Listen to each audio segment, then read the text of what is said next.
Entonces, ellos se asustan, al grado de que ya no querían, inclusive, posiblemente, seguir con su maestro, con Jesús. Otros más, no solamente dudaban, sino que estaban siguiéndolo por lo que fuese alguna necesidad futura, si es que todavía llegase Jesús a establecer el reino como el Mesías, si cumplía la expectativa de ellos, específicamente de los discípulos, porque todavía ellos tenían en su mente que los iba a liberar físicamente del yugo romano que en ese tiempo se encontraba el pueblo de Israel. Así que en ese contexto le hace la primera pregunta: ¿quién dicen los hombres que es el Hijo del Hombre? Y ahí están algunas respuestas que los discípulos dan a Jesús, ¿verdad? Pero si ustedes notan, en ninguna de ellas están ellos diciendo exactamente lo que Jesús esperaba que dijesen, porque están hablando a nombre de los incrédulos, a nombre de los paganos, a nombre de los mismos judíos que estaban rechazando hasta ese momento a Jesús. Y ahí pues mencionan que posiblemente era Juan el Bautista, otros que era Elías, o que Jeremías, o alguno de los profetas. Nosotros podemos hacer la pregunta hoy: ¿quién dice la gente? No nosotros. ¿Quién dice la gente que es Jesús? Acabo de pasar algunas reuniones. Yo no pudiera o no quisiera, mi corazón le pedía a Dios que no me permita hablar de la Navidad, porque no ese es el tema, eso ya pasó, ¿verdad? Este es el último año, el último sábado del año, y nuestra preparación le pedí al Señor que me enfocara hacia el futuro, hacia lo que viene, en base a su palabra. Pero haciendo esta pregunta hoy, ¿quiénes ustedes creen que digan que es Jesús? Hablando en términos muy generales, por lo menos, queridos, la población del mundo, ¿verdad? Muchos de los negocios que ustedes vieron abiertos el 24, o eran de judíos, no cristianos, o eran de hindús, no cristianos, o eran de árabes, o gente que abrieron sus negocios, incluyendo ayer 25, pero que no son cristianos. ¿Pero y dónde están los clientes? Ah, que todos estos son cristianos. Ellos no trabajan en el 25. Por lo tanto, sus negocios se quedaron casi vacíos, poca gente. Todos en casita, todos descansando. La mayoría de los cristianos. Así que por lo menos en el término mundialmente, ¿quiénes ellos dirían que es Jesús? Muchos ni lo conocen, es más, ni quieren hablar de él. Si vamos a la ventana 1040 de la zona de Arabia, todo por allá con la India, que son millones más que nosotros, en esa sola sección no se habla de Jesús. Hay muchos grupos étnicos que allá el evangelio ni siquiera ha llegado. Tal vez, por estas tradiciones de los cristianos es que se lleguen a enterar. Nosotros, ¿cuánto sabemos de ellos? Las otras, recuerden que hay 5 religiones, las más importantes del mundo, por la cantidad de seguidores. En primer lugar, nosotros, los cristianos, o el cristianismo, con casi 3.000 millones de seguidores, con todas las ramificaciones que hay, ¿verdad? Le sigue el hinduismo, con miles. Le sigue el budismo, el judaísmo. En total son 5. Entonces, ¿qué dirán ellos en estas épocas, verdad? ¿Qué es Jesús? Teniendo en el contexto actual.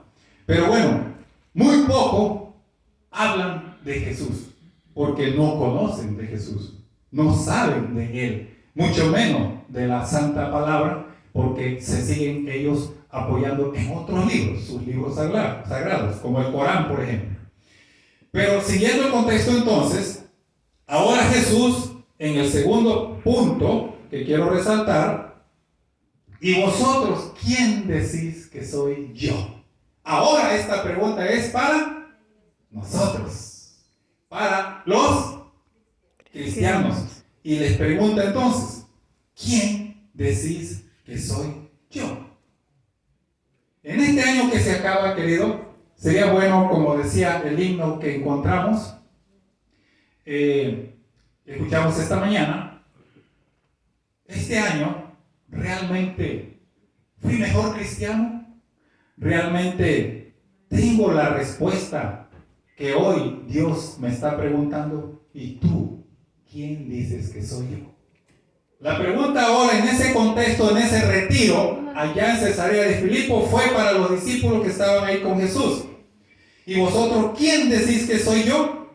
Respondiendo Simón Pedro dijo, tú eres el Cristo, el Hijo del Dios viviente. Ahí eso resonó esas palabras delante de todo, porque ninguno anterior se atrevió, hermanos, a decir realmente lo que Jesús quería que dijese. Porque dudaba la mayoría, pero había por lo menos uno, en este caso el valiente Pedro, queridos, que no dudó para nada. Lo que él traía en su corazón desde tiempos atrás, días atrás, ¿cómo lo podemos verificar nosotros? Si gustan, acompáñenme a Mateo 3:17. Ahí atrás, Mateo 3:17.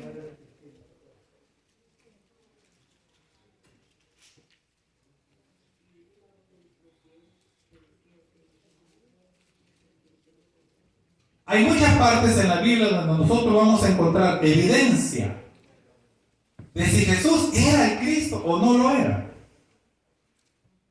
El versículo 17 de Mateo 3, con respecto al bautizo de Jesús, el versículo 17 dice, después de que Juan el Bautista lo bautiza, valga la redundancia, dice el versículo 17 de Mateo 3, y se oyó una voz de los cielos que decía, este es mi Hijo amado en quien tengo complacencia. Amén. ¿Qué dijo Pedro a Jesús? Tú eres el Cristo, el Hijo del Dios viviente. Aquí posiblemente en el bautismo, ya o por la predicación de Juan el Bautista o porque estuvo entre todos los que fueron testigos del bautizo de Jesús, entre ellos estuvo Pedro, pero alguien estuvo también con él. Vamos a Juan primero, primer capítulo de Juan. Vamos a tratar de descubrir, miren qué lindo, a donde tomé, ahí abrí la Biblia. Gracias, Señor, tú nos estás guiando aún en abrir tu palabra. Ahí está el capítulo 1 de Juan, versículo, quiero leer lo que testificó Juan el Bautista desde el versículo 34. Dice Juan Bautista, el capítulo 1 de Juan, capítulo 1, versículo 34. Y yo lo he visto y testifico que este es el Hijo de Dios. Lo está escribiendo ahora Juan. Déjenme decirles que en el Evangelio según San Juan, que acabamos de leer aquí, no registra este retiro, este discípulo amado, sino solamente Marcos y Lucas. Marcos 8, ustedes pueden encontrar la misma pregunta que Jesús le hace a sus discípulos, ¿verdad? Y también lo registra Lucas en el capítulo 9, Marcos en el capítulo 8 y Lucas en el capítulo 9 y Mateo en el capítulo 16 que estamos estudiando. Pero Juan no. Sin embargo, Juan, me encantó cuando buscábamos más cómo es que Pedro llegó a responder de esa manera, como Jesús le dijo. Miren el versículo 35 sigue diciendo de Juan 1. Al siguiente día estaba otra vez Juan y con él 2 de sus discípulos. Y mirando a Jesús que andaba por allí, dijo, este es el Cordero de Dios. Versículo 37, los 2 discípulos lo oyeron hablar y siguieron a Jesús. Volviéndose Jesús, cuando lo iban siguiendo, versículo 38 sigue diciendo, volviéndose Jesús y viendo que lo seguían, les dijo, ¿qué buscáis? Ellos le dijeron, Rabí, que significa maestro, ¿dónde vives? Jesús les muestra, venid y ved. Fueron y vieron dónde vivía y se quedaron aquel día con él porque era como la hora 10ª, pero me interesa el 40. Andrés, hermano de Simón Pedro, era uno de los 2 que habían oído a Juan y habían seguido a Jesús. Aquel encontró primero a su hermano Simón y le dijo, hemos encontrado al Mesías, que significa Cristo. Versículo 42, y lo trajo a Jesús, mirándolo Jesús le dice, tú eres Simón, hijo de Jonás, tú serás llamado Cefas, es decir, Pedro. ¿Tenía o no bases Pedro para lo que le respondió a Jesús cuando le dice, tú eres el Cristo, el Hijo del Dios viviente? Amén. ¿Y los demás qué? Andrés, entre ellos, su propio hermano de Pedro, o cualquiera de los otros discípulos. La duda que ellos tenían, hermanos, era muy grande, tan grande, que ya no pensaban seguirlo. Como un maestro tal vez, también como un profeta, ¿verdad? O un amigo. Pero miren, Pedro tenía aún todavía más conocimiento. Mateo 14:33. Vamos a Mateo 14:33 nuevamente. Volvamos a Mateo 14 ahora. Si me acompañan, Mateo 14, versículo 33. Anteriormente, cuando estamos estudiando nosotros Mateo 16, ya había sido registrado el hecho cuando Pedro ven a Jesús caminar por el mar, el lago, y Pedro quiere caminar. Ustedes conocen la historia.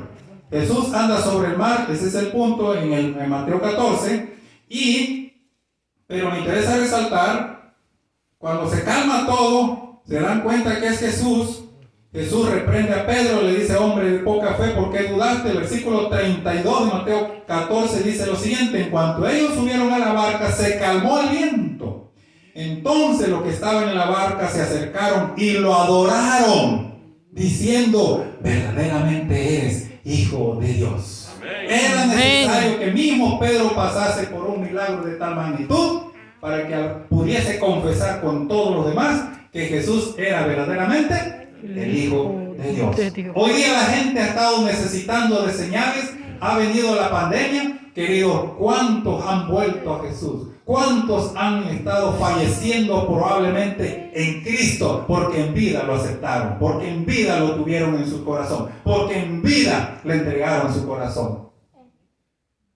De acuerdo a las promesas de 1 Tesalonicenses 4, 13 al 18, donde dice que los muertos en Cristo resucitarán primero y luego los que estemos vivos nosotros seremos trasladados. Hermanos, todos aquellos que hoy día en este año han estado falleciendo, pero con Cristo en sus corazones, aquí están las promesas que hayan escuchado en vida para que no tengan ni siquiera temor a la muerte, queridos. Así que, ¿qué es lo que tendríamos nosotros que estar haciendo hincapié para el próximo año? Es precisamente reafirmar nuestra fe o nuestra confianza en aquel en que hemos creído, en aquel que es el único doctor, el único médico, el único salvador que tenemos. Nosotros no tenemos otro. Pedro le llegó a decir, ¿a quién iremos? Cuando le dijo, si ustedes se quieren ir también andando con Jesús, váyanse. ¿Pero a quién iremos? Dijo Pedro. No tenemos a quién más acudir, solo a ti. ¿Qué tan convencido estaba Pedro, querido? Wow, a mí me sorprende aquí la fe de Pedro, hermanos. Llegar a decir entonces, ahí adelantito, volvemos al Mateo 16, cuando Jesús pregunta, ¿quién decís que soy yo? Primerito Pedro el que responde y dice, tú eres el Cristo, el Hijo del Dios viviente. Amén. Y viene entonces la tercera parte que yo quiero resaltar un poquito aquí. Entonces le respondió Jesús, miren qué bonito. Bienaventurado eres Simón, hijo de Jonás, porque no te lo reveló carne ni sangre. Todo lo que anteriormente ya había sido hecho por Jesús, los milagros, su bautizo milagroso, su nacimiento milagroso, etcétera, etcétera, hermano, eso no podía venir de carne, no podía venir de filosofías humanas, no podía venir de dirigentes o de gobernantes, debía tener un origen sobrenatural, divino. Esa es la palabra más exacta. Un origen divino. ¿Cómo entonces cuando Jesús ve que dudan en sus corazones, se enternece tanto con ellos que quiere estar más seguro de que por sí mismo ellos digan, ¿y quiénes dicen ustedes que soy yo? Y es cuando entonces sale aquí Pedro. Y por eso Jesús le responde, bienaventurado eres, Simón. Recuerden que allá más atrás en uno de los textos anteriores, en Juan 1, Jesús lo identifica como hijo de Jonás, como Pedro o Cefas, después de que es Andrés, el hermano, el que lo lleva ante Jesús, Y de ahí la invitación serán pescadores de hombres, la gran misión para estos discípulos. Jesús le agrega diciendo, no te lo reveló carne ni sangre, sino mi Padre. Todo lo que Jesús estaba haciendo no era por él. Él no quería glorificarse a sí mismo. Jesús mismo, tan humilde, un ser divino, humano. Este tema me llegó a proyectarlo para ustedes, queridos, y también los que están en la red escuchando, leyendo el libro El Carpintero Divino del doctor Artilio Dupertuy. Tremendo libro, se lo recomiendo, hermano Lavoy. El Carpintero Divino.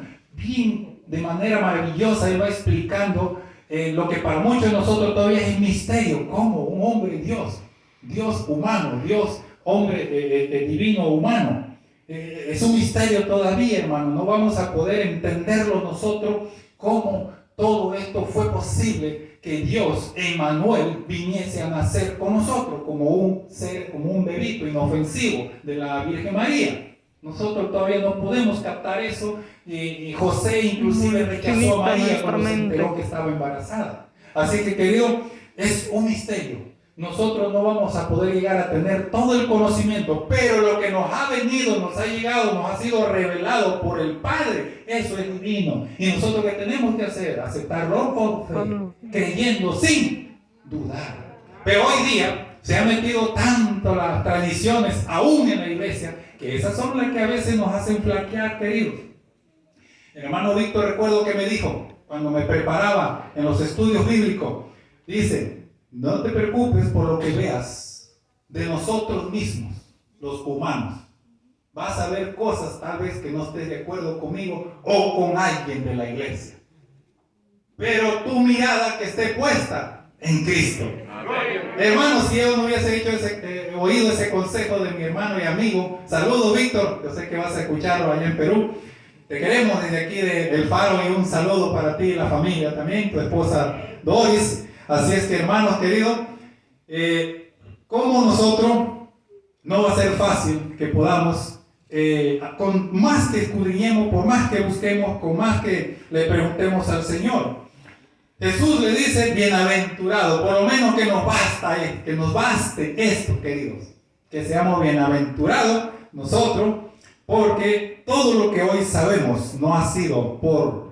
Si escudriñas está bien, pero es el Espíritu el que te guía. Es el Espíritu Santo el que te hace comprender y entender, siempre y cuando escudriñes. Siempre y cuando clames a Dios cuando no entiendas algo. O más allá aún, como ahorita vamos a ver, quién es Jesús para cada uno de nosotros. Así es que pasando ahora entonces quisiera compartirle más textos, pero vamos a obviarlo. Juan, por ejemplo, vamos rapidito nada más a Juan. Ahora las epístolas, primera de Juan, antes de Apocalipsis, primera de Juan. Si me acompañan ahí en primera de Juan 4, vamos a ver el primero Juan 5. Primera de Juan 5. Primera de Juan 5, aquí lo tengo. El primer versículo. Miren, qué increíble cómo Juan, hermanos, es maravilloso. En cualquier parte que ustedes quieran leer de la Biblia, pero deténganse un poquito en cualquier versículo que ustedes lean. No avancen todos si no lo van a entender el capítulo completo, pero si se detienen tan solo en algún versículo, Juan, que no escribió estas preguntas en este retiro, ahí estuvo, pero él no escribió nada al respecto. Pero miren cómo escribió más, refiriéndose al Hijo de Dios. Miren cómo lo dice en el capítulo 5, primera de Juan, capítulo 5, versículo 1, y después nos vamos al 5. Dice el versículo 1, todo aquel que cree que Jesús es el Cristo, es nacido de Dios. Amén. Esto que fue escrito por Juan para el contexto de ese tiempo, hermanos, era muy profundo y muy fuerte, porque no creían en Jesús, no lo tenían como el Hijo de Dios, y menos los judíos, porque para ellos dice hay un solo Dios, el Padre Jehová y Daxi, no más. Por eso hasta hoy día no lo aceptan. Entonces, el que cree que Jesús es el Cristo, es nacido de Dios. Oh querido, para que nosotros pudiésemos llegar a ser cristianos, hay que meditar qué te faltó, cuánto caíste este año y si quieres renovar ese pacto con Dios para el próximo año. Porque mire lo que él escribió. Ahora como una pregunta en el versículo 5 ahí, de primera de Juan 5. Versículo 5 dice, ¿quién es el que vence al mundo? Sino el que cree que Jesús es el Hijo de Dios.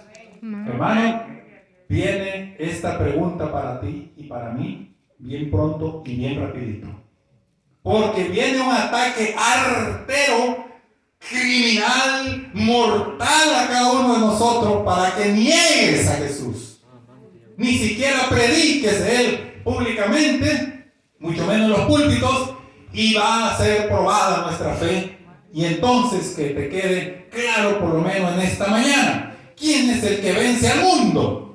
Sino el que cree que Jesús es el Hijo de Dios. En tu trabajo te lo van a preguntar, querido hermano, no te asustes, pero ahí está escrito. Si tú dices y crees que Jesús es el Hijo de Dios, hermano, todo un cerco de protección estará a tu lado y no habrá dardo del enemigo que te pueda dañar o herir. Aún podemos llegar a caer, sí, porque las pruebas no son fáciles, pero Dios las permite para fortalecer nuestra fe y nuestro carácter y sigamos adelante. Han 15 años que el hermano Víctor Beteta me encontró por aquí, por esta barriada, como un alcohólico, ustedes lo saben, y hasta dónde el Señor me ha llevado, acompañado de mi bella secretaria ahora, brazo derecho. 15 años que no han sido fáciles. Algunos de ustedes tendrán 40, pero será que ya estás cansado. Vamos a irlo concluyendo con esta parte. Miren, vamos resumiéndolo de esta manera. ¿Quién es Jesús? Para el ciego Jesús es la luz. Amén. Para el hambriento Jesús es el pan. Amén. Para el sediento, el que tiene sed, es la fuente de agua viva. Gloria. Para los muertos Jesús es la vida. Para los enfermos Jesús es la cura, el médico divino, el doctor de doctores.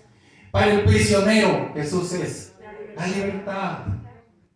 Para los que están solos, y tenemos muchas personas solas hoy día en sus hogares, en esas cuarentenas, Jesús es ese compañero. Para el mentiroso, Jesús es la verdad. Para el viajero, Jesús es el camino. Ustedes vinieron con Jesús, el camino. Para los sabios, Jesús es la sabiduría. Para el acusado, Jesús es el abogado.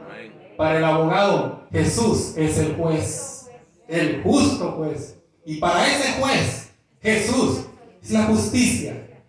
Para los cansados, algunos de nosotros, tantos años en el Evangelio, Jesús es el alivio, todavía es nuestro alivio. Para el triste, Jesús es la alegría.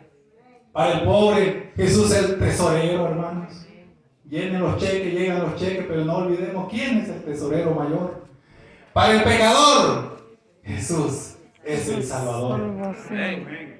Que yo mismo recibí, que ustedes han recibido.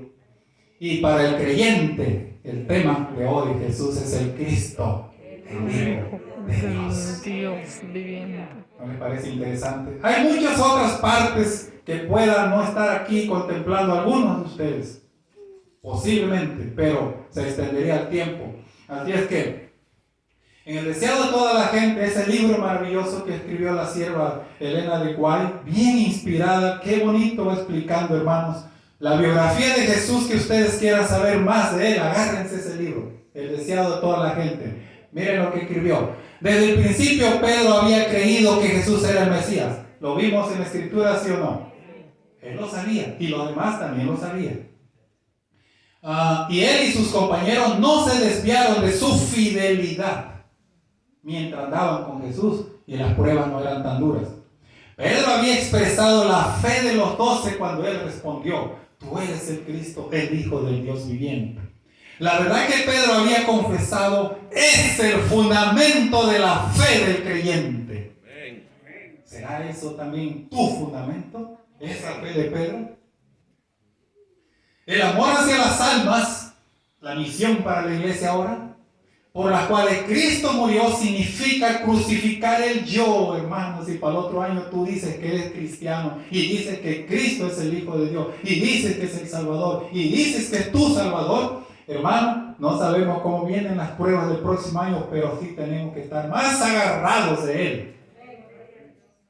El que es hijo de Dios debe entonces considerarse como eslabón de la cadena. Este es un privilegio muy grande, hermanos, queridos y hermanas.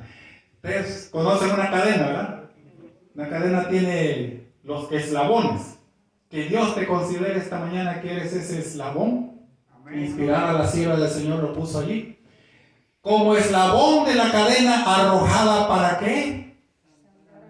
Ay, hermanos, qué enorme privilegio que los ángeles quisieran hacer, pero el privilegio fue dado a nosotros, que prediquemos este evangelio y por testimonio para salvar al mundo. La abnegación, la simpatía y el amor manifestados en la vida de Cristo han de volver a aparecer en la vida del que trabaja para Dios. ¿Trabajas para Dios? Eres cristiano. Entonces eres creyente, por lo tanto eres un hijo y una hija de Dios. Amén. El Señor te abrace y te arrope también para que el próximo año, querido y querida, lo que no pudiste hacer, y gloria a Dios que estamos aquí presenciales, y lo que estás en la cámara, hermano y hermana que estás mirando, ¿no? Allá desde tu hogar o en tu país o donde quiera que te encuentres también, si Cristo es para ti también tu Salvador y el Hijo de nuestro Dios, nuestro Padre Todopoderoso, y el próximo año entonces así lo declaras, oh hermano, que la gloria sea para Dios si seguimos vivos el próximo año.